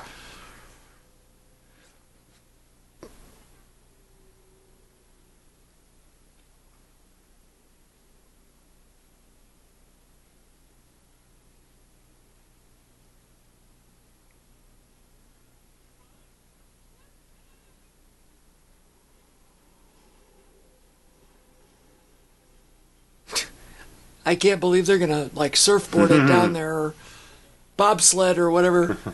Where's John Candy? Yeah, you got it. Same year, I think, 94. Cool Runnings. Maybe. I'm pretty sure. Candy wasn't wrong for much longer after that. Oh, then it was 92. 94 must have been Canadian Bacon. Yeah, and Wagons East. And all Yeah. that. Look at that. Oh, yeah. And I love that they're embracing. Yeah.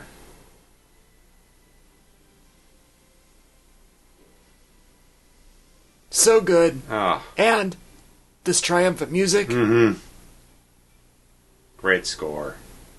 Oops, the bus is now not going anywhere.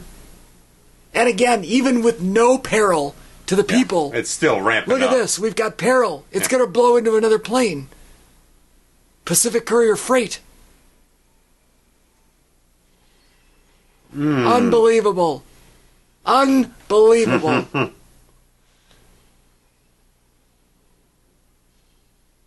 Ooh, it would have been great if it blew the windows out of that bus.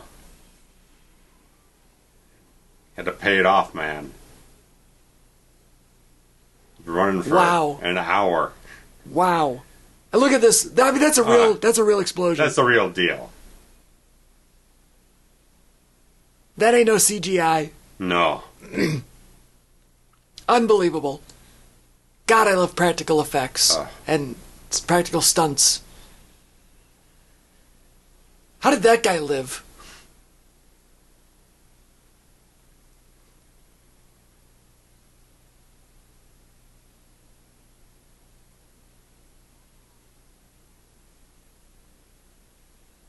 Well done, Sandy Bullock. Great. The acting, yeah. Come down from the adrenaline rush. Oh my God. The PTSD, the trauma. Oh yeah.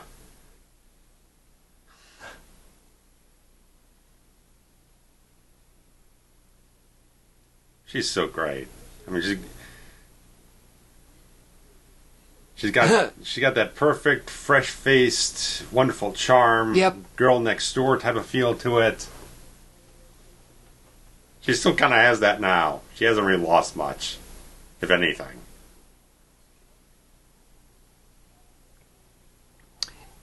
It's funny because in the last commentary we did prior to this one was for the newest Scream movie, and we talked a lot about Neve Campbell, and I feel like they have a very similar career path. A little bit. And they both are like still stunningly elegant in today's day and age. Oh yeah.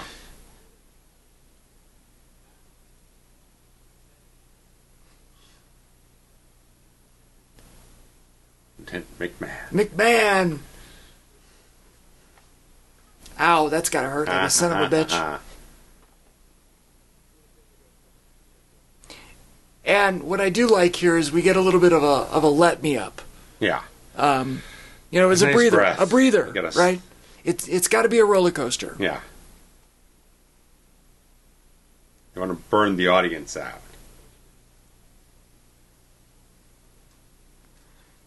And he said 30 minutes. We probably have 20 minutes left, 25. So I love when there's a time element and it's real time. We shave a few off jumping between locations. Right. Yeah.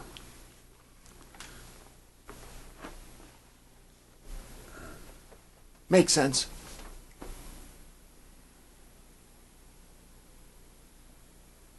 It so easily could have just been written that it ends there and they go find him and it's over.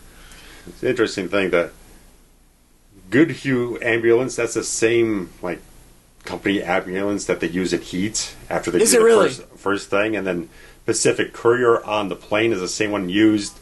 That name is also on the van in Die Hard that Gruber's people drive in on. There's almost like a Hollywood motor pool. Yeah. Fake company name stuff. Right, like a front. Yeah. Yeah. Huh. That's crazy. Mm-hmm. Closed on what? Sunday? Monday? Better not be closed on Sunday. People need haircuts. Mm-hmm. Monday I could see.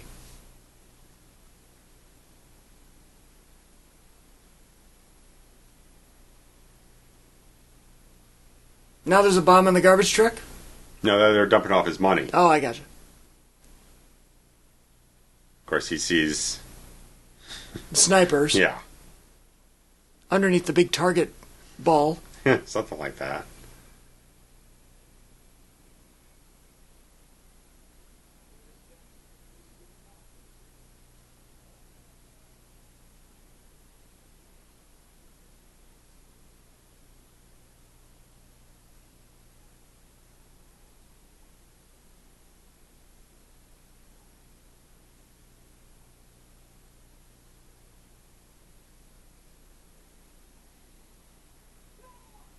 Oh, yes. Great reaction.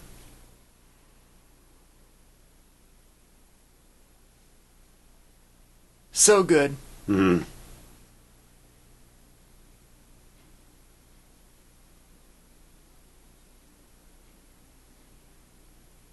And I love, oh my God, the look Mm-hmm. is so perfect. Mm-hmm.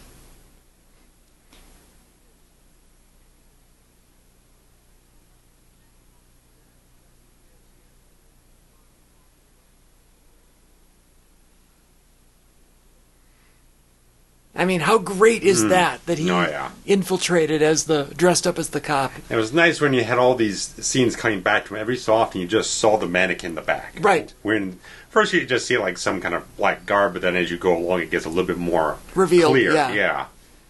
It is weird that it was on a mannequin. Tad. Could have just been on a hanger. On a hanger, yeah. How many people, like, put their Right. old, not even their current uniform, their old uniform on a mannequin?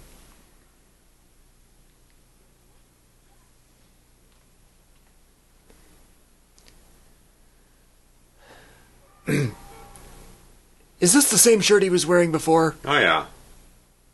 I don't remember it being white. Well, He had a jacket on or something? Well, he had the vest on after he jumped off the Oh, thing. right, his police. And before that, he had like a, I don't know, it wasn't really, I don't know if it was really a flannel, but he had another like button-down shirt over top. So. Well, at least they didn't die hard it and make him go olive green.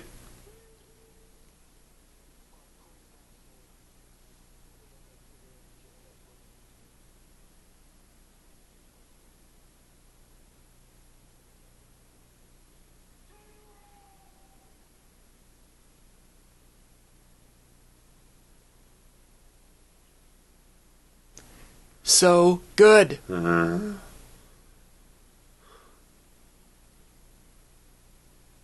Because it just, I mean, you just held your breath. Right. And now, that's it. Like, we're back in. Yeah. All of a sudden, we thought it was just when I thought I was out, they pulled me back in, said Michael Corleone. He's going to go on here.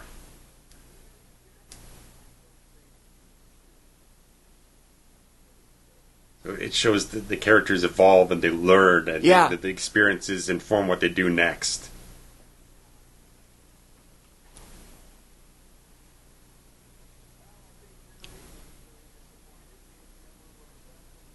They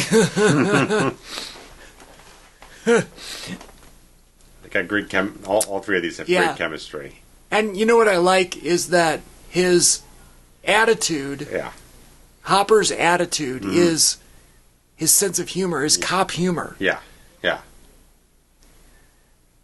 little cynical, a little gallows to a certain degree.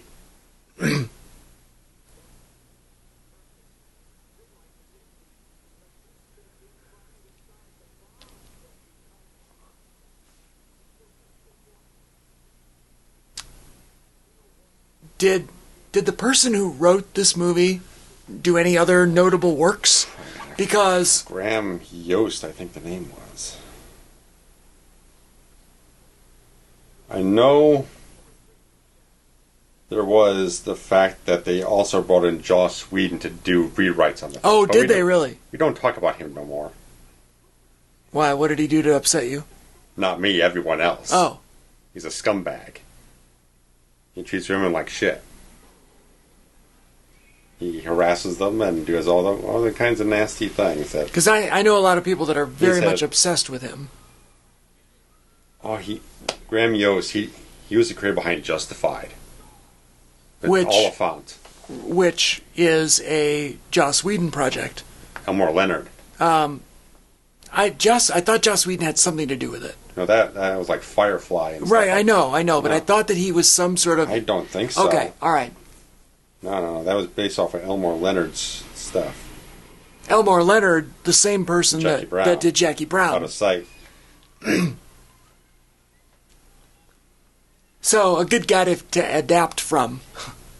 Wrote Band of Brothers. Oh my God, yes. Wait, so this guy wrote Band of Brothers? Yes. Shut up, really? And The Last Castle. That James Gandolfini's in that. I can't believe this guy wrote Band of Brothers. I mean, it makes total sense. And Broken Arrow.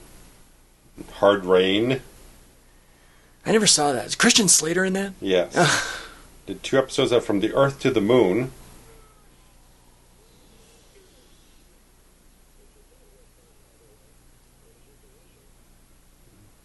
Band of Brothers is one of the best miniseries I've ever seen.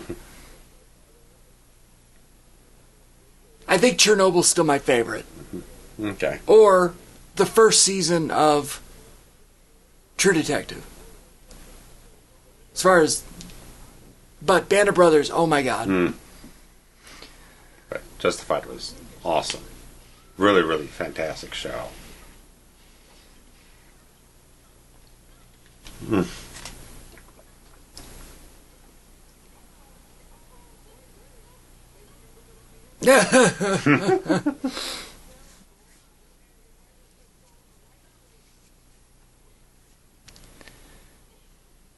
So it's a trigger thing that if you let go, yeah. Okay, yeah.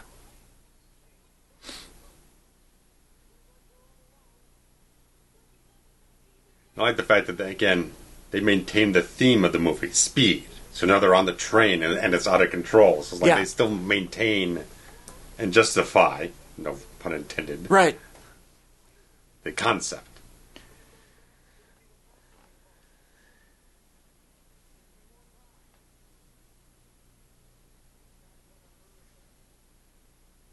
How do you know it's not going to hurt?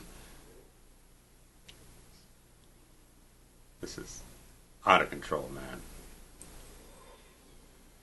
There's got to be some blue screen involved with this on top of the train thing, but there's got to be.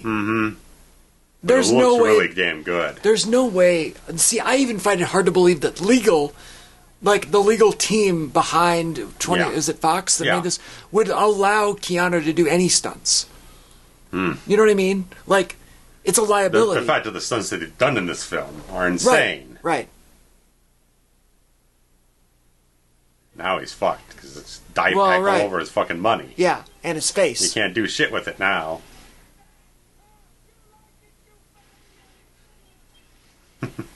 So good. He's out of control, like with the chainsaw. I was going to say there's something involved with that. He's a little more coherent in this film. Yeah. The other one was on another goddamn planet. What is it? In the scene of the chainsaw store, when he's just hacking away, that the guy that owns the shop, he says something. Well, I don't remember what his line is. I have no fucking clue. Damn it, he says a line that just blew me away. To go back and revisit that commentary. I'll link it at the end. Well, we're certainly not going to do like Easy Rider or some shit like that. 'Cause it's just unwatchable, in my opinion. Okay. I grew up in the 80s, and even then, the 60s were not my thing. And it's just a hippie 60s movie, you know? Sure, okay. I think he was nominated for an Oscar for it, but... Yeah.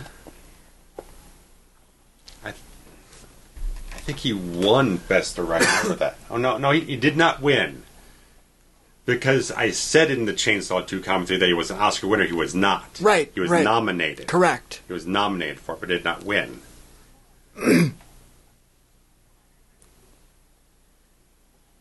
The foreshadowing was good with the little light him getting out of the way, yeah. Yeah. Oh. Amazing. Amazing. You don't get this dialogue in action movies anymore. Not performed this well. No, it's all like it's tongue-in-cheek. It's too tongue-in-cheek. It's too self-aware. Back in this age, there were smart protagonists, sharp wit, right charisma. It's all too produced now. It's too... Yeah. I don't know. Doesn't have enough genuine blood pumping through its veins.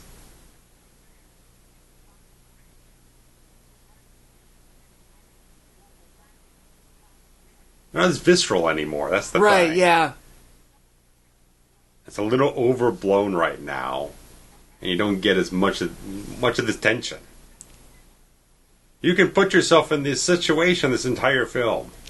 Well, I've always harped on this in the horror movies, that the ones that I find to be the best are the ones where it's situations where it could happen to me. Mm-hmm. Relatable. And I could very easily be a passenger on the bus. It's a great moment. And here, look, even now, the train's out of control. The killer's gone. Yeah. It's over. Well, we should have a threat because he doesn't have a key to unlock her from this thing, and he's like, he's not going to leave her behind with a shit. It's like, this thing's running right to the edge. We're going to crash.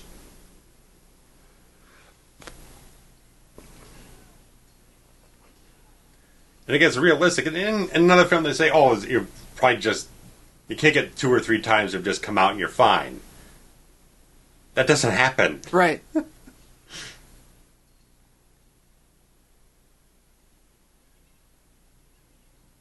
You need human emotion in these things. Right. And, I mean, this poor girl has now been through so much. Oh, yeah.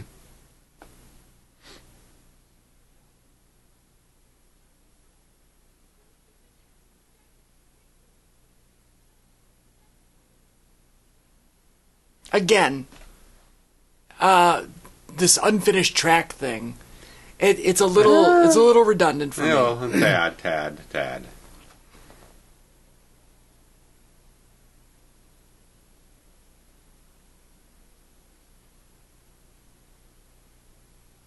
Great look. You need to care about the characters, man. And I do. Holy shit. FYI, there's got to be some money in that bag that wasn't marked with the bomb. The dive bomb. Amount, but I mean that in the moment, he's whatever that amount is enough for me. Yeah. But after all, freaking Hopper's character has been through to get all this stuff, to have anything scarred from it, drives him completely insane. Yeah, agreed. No, it's well done. He was just it's well that done. close to getting away with it. Now he got fucked over. Yep. It's one straw too many. Which, by the way, talk about a perfect screenplay. Mm-hmm. Because you could tell this story from the villain's point of view. Yeah. And it has, if he's the main character, he has an objective, he has opposition, he has a midpoint, he has a lost point. Yeah. Where the money goes off and he's almost there. Completely. Like, it works from both angles. And absolutely. To me, I don't think we give this enough credit. It's cheesy. Yeah. But some of these shots coming out are a little obvious. One, like they ramped up the footage, and someone's going to look a little up like that. I can tell that's a miniature. Right. But at the same time, like, I don't care because it's so well done. I've been gripped to this movie for an hour and 15 minutes. 100%. And I'm actually, not having watched it, in forever, I'm blown away by the quality. The quality of the screenwriting. Screenwriting, yeah, definitely. I mean, the stunt work, the effects, the direction, the score, the editing on this thing is top notch across the board. Can you imagine just being on the street and all of a sudden a train comes out of the air? Yeah. I think they said they retrofit this over another bus. That looks like another bus. It doesn't look like a train car. It looks like a bus. In front of... there's 2001. Then you go catch a flick. Yeah. Dodge Ram.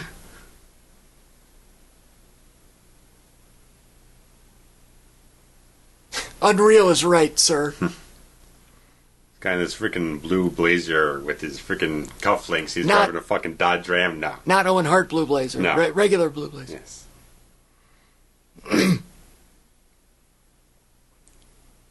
Yeah, get in there. Owen Hart's ready to fight Brett in a steel cage right now. 94. Yep. The very first event at the brand new United Center in Chicago. Actually, he's being crowned King of the Ring at this point in time. June?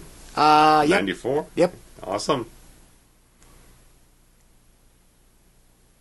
The King of Hearts. So good.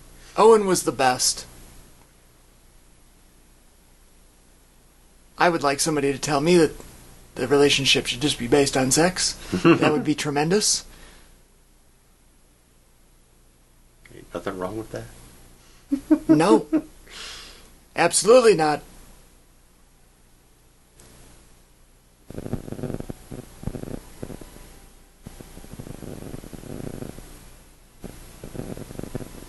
And I love that we're rolling credits over all the... I bet some of these people on the right, I'm sure were just regular tourists that just were cast to say, stand on the side of the road and gawk.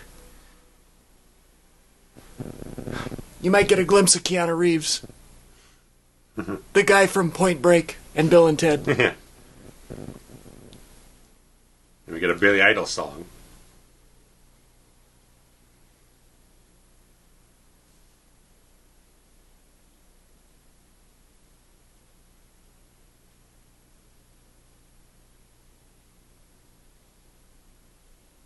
Billy Idol, you said? Billy Idol, yeah. God. A lot of he was stunt probably 10 years removed from his last hit at that point, right? Well, Cradle of Love back in 90. Oh, you always But he forget didn't write that one. I always forget about that. Someone else gave that one to him, but... Well, that happens a lot. He took it just fine. That happens a lot. Because he had his motorcycle accident and he was in Sure. bad old shape for a while. John Frazier, no relation. Special effects coordinator, John Frazier. There we go. Maybe there is correlation. Well, maybe. Why not? Who's gonna know? Well, all right. That's my uncle. Oh, God. Gretchen van Zeebroek. Yeah. German, you think? Salome, Jew, you think? Michael Koo is a great name. I'm in love with this movie all over again. Totally. I'm 14 again. And holy shit. Special effects. Let's see. I don't see any Tony Caesar on here. No, it wasn't in stunts either. I think we mentioned him basically in every commentary. Every time there's an ounce of flame. Yes. Oh, dear. So, yeah, I don't know. This one needs to be talked about more often, I think. Not that it doesn't gets dismissed, but I think it just... It's been forgotten. It's so goddamn good. It's been forgotten over I think it was, for probably 10 years. Even up through The Matrix, the first Matrix, which was only 4 or 5 years after this. I think it was like, oh, Keanu, The Matrix, Speed. Like that, Bill and Ted. Yeah. It was, I don't know, it was regarded. Yeah. I don't know if it was highly regarded, but it was regarded. And then at some point in the age of computers, we forgot about this one. A little bit. Also because the sequel was so badly received. Was it on a boat? It was on a boat. Okay. I think I only saw it once. Keanu did not come back. He decided, well, at the time he wasn't he was very finicky about doing a sequel. Sure. And he probably thought, oh, the script wasn't good, so he went on tour with his band. Makes sense. So you got Jason Patrick coming in, not recasting, but a new character, but he's still playing a cop who's the boyfriend of Sandra Bullock's character. Okay. Then Willem Dafoe's the bad guy. I like it. So I'm sure Willem Dafoe is fantastic in it, because he's almost always fantastic. Sure. Because he's just playing a psychotic fucking bad guy. Of course, cast Willem Dafoe. Yeah, Willem Dafoe is wonderful. Oh, yeah. But, yeah. By the way, there's a new 4K of Platoon coming out. Oh, you're going for that. I cannot wait. Yeah. I need it in my life. Platoon's the best Vietnam movie ever made. But, this thing needs... I'm glad Disney took the 4K setup that Fox did before the merger and gave it a disc, because this thing was great. Oh, the Gin Blossoms. Sure. I dig them. You know what's funny? Here's an interesting, fun little tidbit. The movie theater that I saw this movie in was a one-screen theater, and after it closed down, as a movie theater. It reopened as a music venue Okay. with a stage and seats. Okay. And I recall going there to see my best friend play in a band, and while going in, the next night or something, the Gin Blossoms were going to be there at that theater, and I thought, that's weird that the Gin Blossoms are going to be here tomorrow, and I was like, who goes to see the Gin Blossoms? So I had no idea, no memory that the Gin Blossoms performed a song in the movie Speed that I saw in that very building. That's a great way to end this. That's fine. So, thank you. Thank you guys, and See ya. be back with more great stuff soon.